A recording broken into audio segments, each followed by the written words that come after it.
some other people can step up when you having like a slouchy game. So in saying that, when you felt that they didn't need you, you actually produced. So in the first two, did you feel pressure of having to carry the offense maybe?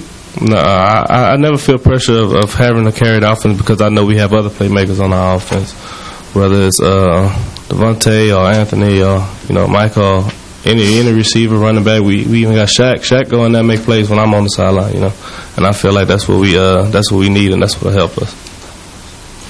Have you maybe looked forward to a time like this, even though, Bobby, you're not going to answer any questions beyond this opponent, obviously, but have you looked forward to an opponent to see maybe if that cliche about momentum can get your program, wins week after week? You're in a part of a schedule now where people say, you should compete. Well, you should compete for wins here. Have you looked forward to this time where maybe you can see if that cliche is right about momentum? Well, I'll say this. Going a couple things. One, going into the season, I was excited about this football season because I felt like in the vast majority of our games that we'd be on a level playing field with the teams we were playing. I think throughout the year, the Arizona game was an example of that, where we're going to be up against it and things are going to have to fall our way. But a far cry from that being the case every week. So in terms of momentum and winning 2 games in a row, which we have the opportunity this week because we won last week, I mean, as a staff, we've been able to enjoy that experience many times. What I want is the fact that for these guys on either side of me, we've been together for a while, and I want them to experience that. So we're locked down. We're going to attack the week, and that'd be great for our players to get to experience that because it's fun when you can get a second one in a row. Coach, the general feeling always is that a 2-quarterback system, at least from us in the media, never seems to be that effective. Is there a reason with Nick and Caleb and maybe some differences in their styles why it might be effective for you guys? So you want me to give credence to it? Your quote, Scott, not mine. You in the media. I'm not part of that. Hold the truth. Kevin's not part of that. It is what it is, and I mean, it's not. It's kind of whatever. I mean, Michael Vick gets banged up. The Eagles expect Nick Foles to come in and do it, so it's the same with us. But it's not something in their styles that makes it effective in a way, like Caleb's ability to run a little more? Nah, we won't change that much dramatically, no. Didn't you do this your last year at Montana, one of your last years? We did a couple. We did it. I'm getting old, man. The games run together and the seasons run together, but we've done it a couple of times. I mean, Oregon's done it. A lot of people have done it. So, Tim, last week press conference, you were pretty adamant that we have yet to see the best, and so you were still confident that we yet to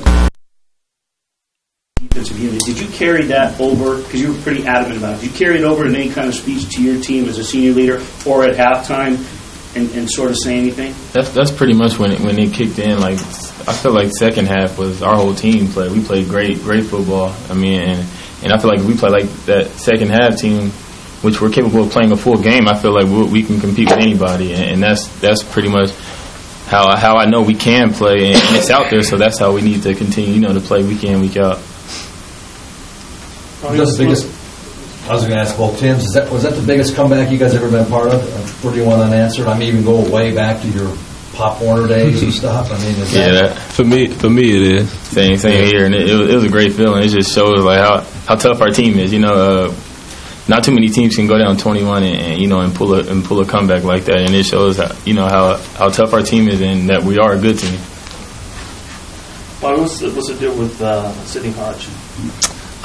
He had to get his shoulder fixed, so he just decided last week that he couldn't deal with it anymore. He's been banged up, so he had to get that fixed. He just seemed, obviously when it gets so painful that you can't sleep at night and all those things, then we obviously support him in that. And it's it's just it's a shame for him. Can you use a hardship with him? There's potential for that, but in terms of what he's going to graduate in December, and he's got a family and some other things, so I wouldn't anticipate that's the direction he'd go. So. Even without Hodge, the secondary, they finally got a team that throws the ball. They throw it 50 times. How do you feel about your secondary now that they've been tested? Like any game, there's some hot and cold, but they're, as Tim mentioned, they're playing with a lot of confidence.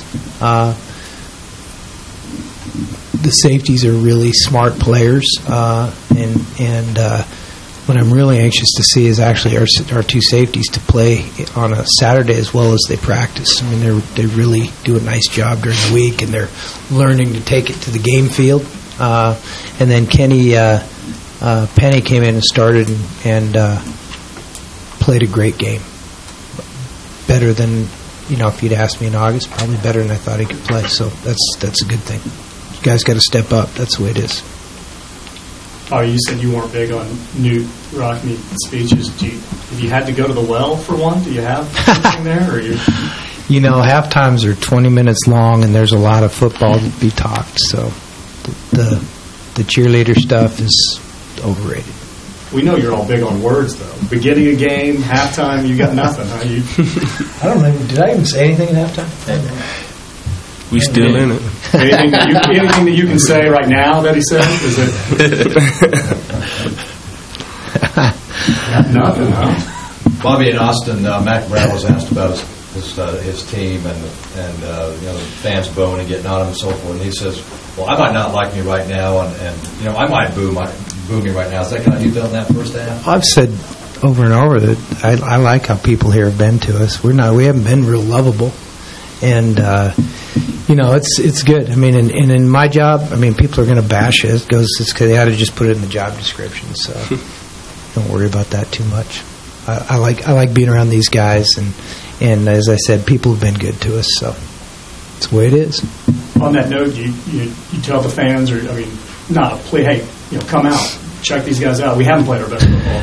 Well, what I would say is with the exception of last year's New Mexico game and this year's Arizona game, every game in that stadium has been a fabulous college football game. So if you enjoy college football or football in general, I mean, it's a great deal. It's a great bargain, and college football's fun. And driving through the tailgates out there on Saturday, it looked like everybody was having a good time to me. So someday I'll do that. For both the teams, if you can for me for a moment, think back to the first half and the second half of that game and juxtapose the two emotions, walking off, at halftime and then walking off. I needed a thesaurus. What's that? Juxtapose. Or if you can... help me with that. These guys probably know. Their degree's going to compare and contrast. Yeah, compare and contrast. Okay, thank you. Go. You can talk about that for me, will you? I mean, I feel like we all came out ready to play, but it obviously wasn't showing. And there really isn't no magical speech that got us going. It's just I think guys we all just came together at halftime and said this isn't cool, and we got to step it up. Because we were better than what we were playing. So that it's just. I don't know what it was. Everybody just showed up second half, and we all just came together and fired each other up, and that you could just see it on everybody's face, and it was just fun out there. Yeah. I felt the momentum carried us, like from the touchdown being scored like right before the half. I felt that carried us. I felt like that's letting us know like we can go score on them and stuff like that, building us confidence, and then us going out there being back on offense and scoring on them again to drop it down to a 7-point deficit to where it was 14-21, I think, and defense going out there and stopping them and us putting more points up there, and it just got rolling. I felt it was just momentum. Coach, you mentioned after the game you got to start fast, and given the opponent... That goes back to Kevin's pregame talk thing. We talked about starting fast, and that's exactly what we didn't do. Given the opponent, and depending on who you start this week, if you guys don't start fast, you expect what happened last week and pulling the starter early. Quarterback you're speaking of? Yeah, as I said, I think both guys excel in that situation, and when they're in a competitive scenario like that, I think they both those guys do better. So yes. Why is the line so thin between FCS and FBS now, Coach? a good question. I mean, the scholarship numbers aren't drastically different, first of all. And then when you look at it, if you go back numerous years to when the scholarship numbers at the highest level were substantially more, to where some schools had a whole bunch, and then it went to 95, and then it went to 85. There are more players that are accepting scholarships that were at the bigger schools. So in terms of just number of players that are available to recruit, I think that pool's larger. And then, a lot of those places have been working hard to make themselves attractive for kids to stay home and play locally. And, they're good coaches, good players. They're doing a good job. So, having been there at Montana for all those years, is it a huge deal when you play a Division I team? I mean, or is it not kind of... For us, it wasn't. I mean, it just wasn't. We had better crowds at home. Most Zips it is, all right. Akron. Yeah, I mean that's the prime example from last weekend. The school out of the MAC. I mean, what were they last year? 1-11. I think 1-11, and went in and battled Michigan. I mean, right down to the last play. It just goes to show you everybody's capable. You just got to get it done. Are you concerned Shaq Moo's average is now down to 17 per carry? Shaq Moo. I don't know who he's talking about. Who has deemed him Shaq Moo? Is that you? He's now down to 17 per carry, which I guess should worry you. It's a pretty great logo. What's he got, a picture of a cow next to it or something? It's the Shaq Fu from the video game. Shaq Moo. He's now down to 17 per carry. You know the Shaquille O'Neal dairy cow and video game. A dairy cow and a kung fu pose. That's not a bad idea. That's not a bad idea. Is that what he said? He's now down to 17. Well, I knew you'd answer that before you answered anything about New Mexico. So we've got to. Yeah, exactly. We've got to. You got to get that back up to 20. Got to get that back up to 22 or whatever. Our offensive line, when he's in the game, our offensive line's really letting down. Shaq Moo. You're supposed to clear that garbage with me. That one's named after him. And Long's press conference, the year's over. All right. Thank goodness. Thank you, man. The distance.